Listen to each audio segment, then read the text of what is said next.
The final of the men's eights, featuring Germany, who won the last World Championship title.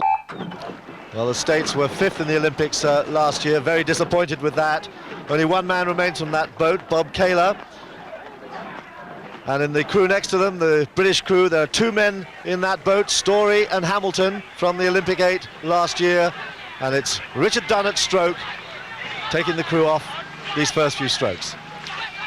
But on early season form, one might look to the Germans. They won the regatta in Lucerne, and this, above all other races, is the one that the Germans like to take home, the gold medal. But they haven't got the Iron Man, Roland Barr, in the stroke seat. He's finally called it a day, and the man who's got the responsibility now is Aki Langvoigt. Well, Langvoigt comes from a very, very famous family of East German rowers, the Langvoigt brothers in the pair, and he has taken his crew out into the lead as they hit the 500-meter mark, about a canvas ahead there of Russia.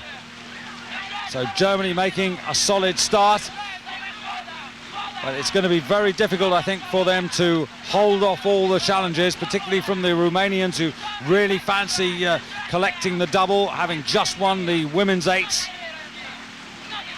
And the Russians on the near side here. Russians, the bronze medalists from a year ago in Atlanta. What have they learnt? Well, the Russians second here now. Most of their crew from last year, most of the crew back again, but they're having a little bit of trouble. A lot of water flying around there off the seven-man's blade, and they're just finding this going quite tough. Indeed they are, Dan. They were second at 500 metres, but they've slipped to third and possibly even fourth at this moment. It seems to be quite composed. It doesn't look that explosive. The stroke man is in, he's quite agonised there on the catch. The crew looks quite laboured, quite heavy. It doesn't look springy, it doesn't look lively like the Germans next to them. The Germans are much more explosive, and indeed the Americans in second place on the far side. There it's much more explosive. So Germany first, America second. In third place at the moment, Romania, just ahead of the Russians. Then fifth, and surprisingly fifth and way back, Australia, and they're just ahead of Great Britain, who are currently in sixth spot. There it is, confirmation. Australia there, who are doing so well at the World Cup. They've spent the last 6 or 7 weeks over in Europe, away from home for a long, long time, and they seem to be finding it quite tough at the moment. But it's in lane 3, Romania, who have now pushed through the front. They've made their move. Romania have moved into the lead, and they are now about 6 feet ahead of Germany, with the United States making a big push on the far side in the outside lane. Also, both Australia and Great Britain trying to close on the leaders as we go deep in the third quarter. Australia there in lane 4. You can see that nose just creeping up there, creeping up on the Romanians. Germany beginning to slip back. But the United States on the far side, out in lane 6, they are moving. This young crew, new, untried, are moving like the wind there. And Great Britain trying to get back into the battle there, out in 6th place, but trying to get back on terms. Langvoigt in the stroke seat for Germany, taking a look around, but he's slipping back. And just going through 1,500 metres there, the Romanians just narrowly hanging on to the advantage from the United States. And then in third place, it's the Germans, but there's nothing between them really and the Australians now.